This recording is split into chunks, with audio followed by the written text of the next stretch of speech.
Ezequiel capítulo 37, e ultimamente, irmãos, isto tem falado um pouco ao meu coração. Eu leio Ezequiel capítulo 37 e verifico que Ezequiel capítulo 37 é o que melhor traduz o estado espiritual da Europa neste tempo. Ou seja, nada melhor traduz o estado espiritual da Europa do que este capítulo, Ezequiel capítulo 37. E o capítulo 37 de Ezequiel é um capítulo constrangedor, é um capítulo desolador, é um vale de ossos secos, é uma coisa terrível, é uma coisa assustadora, não é? Nós já tivemos acesso a esse tipo de imagens quando somos confrontados com o Holocausto nazi, com montes de pessoas que foram mortas, montes de cadáveres. E, de facto, é um cenário incrível, é um cenário arrepiante, é um cenário desolador, é um cenário bastante forte. E quando eu olho para a Bíblia e analiso o estado espiritual da Europa, de facto, verifico que nada melhor traduz o estado espiritual da Europa do que Ezequiel capítulo 37. E aqui, queridos irmãos, nós vimos um cenário desolador. O que se vê é morte, o que se vê são ossos secos. E é interessante, queridos irmãos, que os ossos secos são indícios de que já houve vida, certo? Só pode haver um cenário de cadáveres, só pode haver cadáveres se houver vida. Se não houver vida, não pode haver cadáveres. Ou seja, na perspectiva do livro de Ezequiel, claro que estamos aqui a falar metaforicamente em termos do ressurgimento de Israel como nação, obviamente que sim, eu estou apenas a usar paralelamente este raciocínio.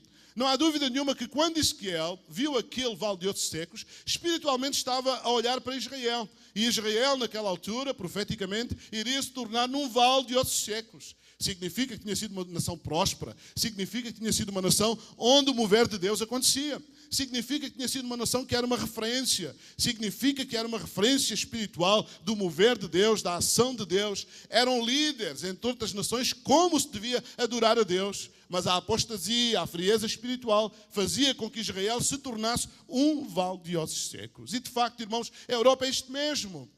É um vale de ossos secos. Já foi uma referência. Foi a partir da Europa que se deu a universalização do cristianismo. Foi a partir da Europa que no século XVIII, nas missões modernas, grandes homens de Deus saíram para o mundo inteiro. Podíamos falar de muitos deles, William Carey, Adoniram Judson e muitos outros homens que foram para o mundo inteiro levar o Evangelho. Fizeram coisas incríveis, impressionantes naquela altura. É impressionante o que aconteceu. Mas hoje o que nós olhamos para a Europa são vestígios de que houve vida. Cada igreja vazia é um vestígio de que houve vida. Cada igreja que se tornou um museu é um vestígio de que houve vida. Cada igreja, queridos irmãos, que hoje não abre mais as portas é um vestígio de que houve vida. Há muitos anos atrás adorava-se a Deus. Há muitos anos atrás as pessoas confluíam para Deus. Há muitos anos atrás as pessoas exaltavam a pessoa bendita do nosso Deus. Há uns dias atrás estava lendo um livro sobre uma experiência de um pastor, pastor Fernando. Um pastor triste, desanimado do ministério. Isto mais ou menos no início do século XIX, fim do século XVIII, início do século XIX, isto na Escócia. E então diz que a igreja era um templo muito lindo, muito bonito, mas a igreja estava vazia, as pessoas não tinham interesse para Deus, as pessoas não buscavam Deus, as pessoas estavam displicentes, cada um preocupava-se com a sua própria vida, cada um estava preocupado com ganhar dinheiro, em construir a sua própria casa, e as pessoas estavam-se a esquecer de Deus.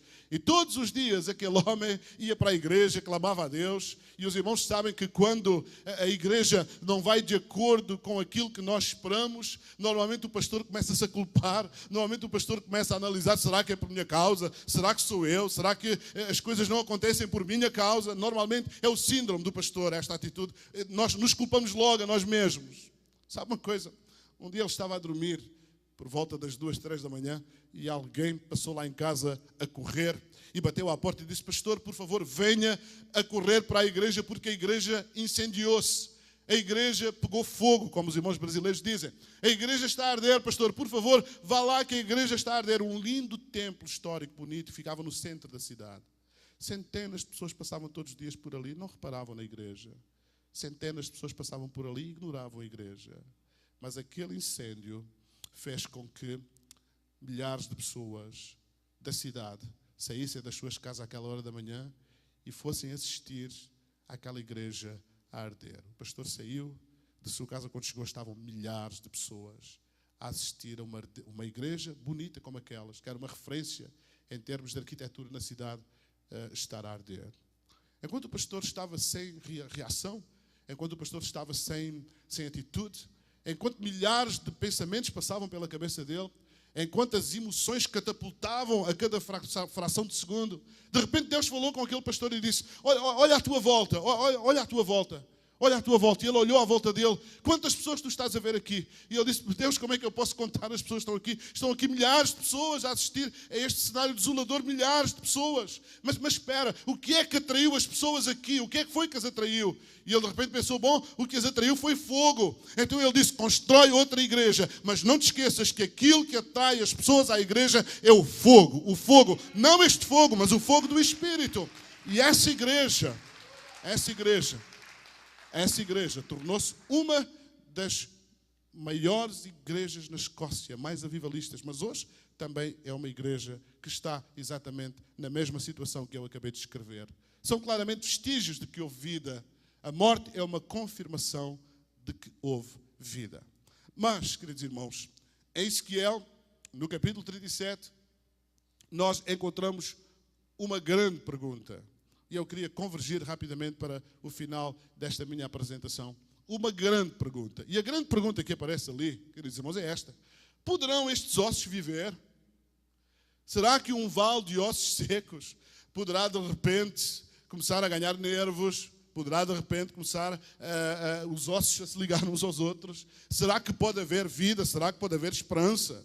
Será que pode haver alguma coisa que transforme este vale de ossos secos? Ou seja, será que pode haver alguma coisa que faça reverter o processo?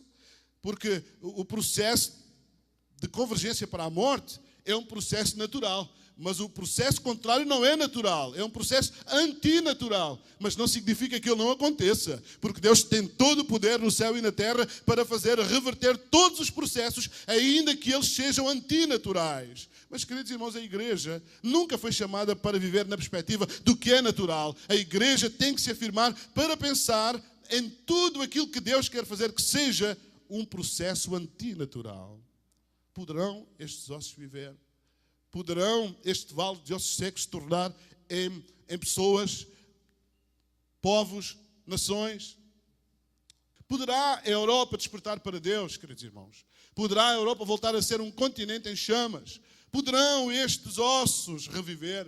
Poderão este vale de ossos secos ganhar vida? Senhor, tu sabes. Poderá a Europa voltar a ser um continente em chamas para Deus? Poderão as igrejas voltar a encher-se de gente para adorar a Deus?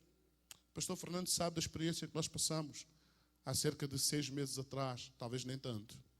No mês de maio, em Portugal, nós fizemos a quinta conferência, o quinto Congresso Mundial das Assembleias de Deus. Aconteceu em maio passado.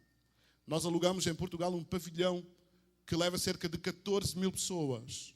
Só para os irmãos terem uma ideia, aqueles 3 dias naquele pavilhão custou cerca de 150 mil euros. Não foram 150 mil dólares, 150 mil euros custou aquele pavilhão, porque íamos receber o Congresso Mundial das Assembleias de Deus. Tivemos o privilégio de estar na Austrália e fizemos a candidatura, fizemos a proposta e quisemos receber o Congresso Mundial das Assembleias de Deus em Portugal. Fizemos tudo, queridos irmãos, divulgamos por tudo quanto foi sítio. Estávamos convencidos que a Europa iria cair em peso em Portugal. Estávamos convencidos que muitos irmãos do Brasil, foi-nos prometido ou foi-nos dito que do Brasil vinham 2.000 pastores. Na América também foi dito que iam muitos pastores e que aquele lugar iria ser pequeno. Estamos a falar de um lugar que foi alugado para 14 mil pessoas.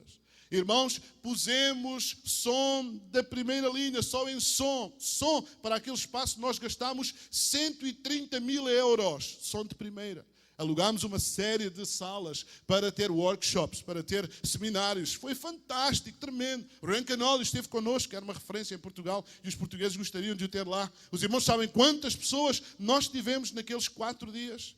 Não tivemos mais de, por sessão, 3.800 pessoas. Como é que isto é possível? O que é que está a acontecer na Europa? A Europa precisa de um reavivamento espiritual. A Europa precisa, queridos irmãos, de despertar para Deus. A Europa precisa de ser impactada pelo poder de Deus. Poderão as igrejas voltar a encher-se de gente para adorar a Deus? Será que a Europa poderá experimentar o novo mover do Espírito Santo? Será que poderá? Eu acredito que a Europa pode. Eu acredito que a Europa pode experimentar o mover do Espírito de Deus. Eu acredito que o processo natural é a degeneração. O processo natural é levar à morte. Mas Deus está por cima daquilo que é natural. Deus é o Senhor do sobrenatural. E eu acredito, queridos irmãos, que a Europa pode vir a experimentar um reavivamento espiritual. Mas por que você acredita nisto? Porque eu acredito no Deus dos impossíveis. Eu acredito que Deus é o Senhor da história. Eu acredito que Deus vela pela sua palavra para a fazer cumprir. E há pequenos indícios disto, pastor Fernando, e vou concluir, pequenos indícios. Há pastores que estão a ficar inconformados. E eu acho que o primeiro passo para reverter qualquer quadro é estar inconformado. Eu acho que o primeiro passo para reverter qualquer quadro é ter a certeza que este não é o objetivo de Deus. A mornidão, o marasmo, o retrocesso não é o objetivo de Deus.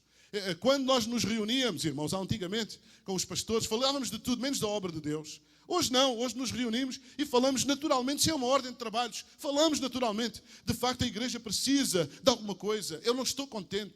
Eu estava no domingo na igreja, tinha a igreja cheia, mas eu não estou contente. Eu vou para casa e há um sentimento de frustração em mim, porque eu acredito que Deus quer fazer mais. E isto é alguma coisa que está a acontecer entre os pastores em Portugal, queridos irmãos. É verdade que nem todos, mas também acredito, irmãos, que este contágio, amém, este contágio espiritual vai começar a tocar vidas, a tocar pastores. Isto está a acontecer na Europa. Estamos a ter uma relação de amizade com os irmãos na Espanha. Estamos a ter reuniões em que nos encontramos não para discutir outras coisas, mas apenas oração. Vamos orar pela nossa Europa. Vamos orar pela nossa Europa. Há uns dias atrás, um irmão de Itália, o pastor Giovanni, ligou-me e disse: pastor, Deus deu uma visão a um irmão aqui na nossa igreja. E a visão é que Deus tinha uma bola de fogo na mão a atirar pela Europa. Irmão, Deus vai incendiar a Europa. Deus vai incendiar a Europa. Deus vai avivar a Europa. Eu creio nisto, queridos irmãos. Mas precisamos da vossa ajuda.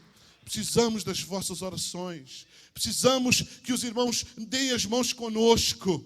Acima de tudo, precisamos de pessoas com paixão pelas almas. Pessoas que não tenham uma visão. Eu não quero chocar-vos, mas que não tenham uma visão, uma visão consumista, uma visão, uma visão comercial do Evangelho. Não sei se me estou a fazer a entender. Eu não quero magoar, mas uma visão espiritual do Evangelho. Paixão pelas almas, amor pelas almas, desprendimento.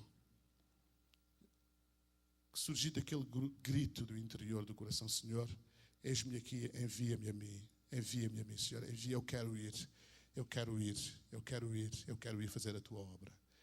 E eu oro em nome de Jesus para que isto possa acontecer. Eu não me renego. Eu não volto a cara.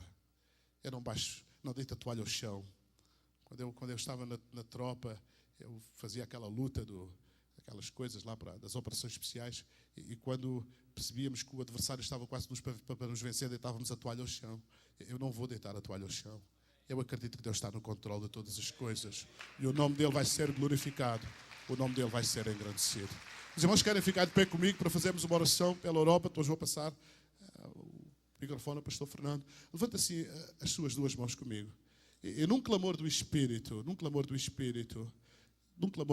por um minuto, irmão, faça uma oração pela Europa.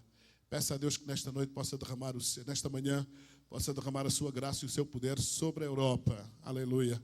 Desde o norte da Europa até o sul da Europa, desde a costa este à costa leste.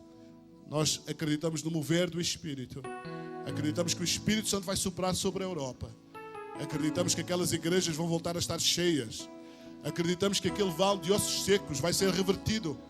Acreditamos, irmãos, que os púlpitos vão voltar a ser ocupados por pessoas com uma paixão enorme pelas almas. Pessoas com uma capacidade sobrenatural para pregar o Evangelho. Irmãos, vamos orar também para que na Europa o nome de Jesus seja glorificado e a pregação do Evangelho seja acompanhada por sinais, por prodígios, por maravilhas, por demonstração de poder. Pai, nesta manhã nós estamos na Tua presença. Nós queremos exaltar o teu nome, nós queremos te agradecer pela tua bondade, pela tua misericórdia, pela tua fidelidade.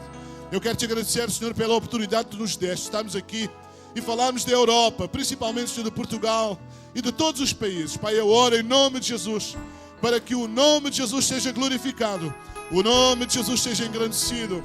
Pai, nós queremos repreender os demónios que estão a amarrar a Europa, Senhor. Queremos repreender os demónios que estão a tornar a Europa ateísta, consumista, materialista. Nós queremos amarrar, Senhor, todos os demónios que estão a fazer com que a Europa se afaste de Ti. E nós declaramos uma nova era, nós declaramos uma nova vida, Senhor, uma nova força.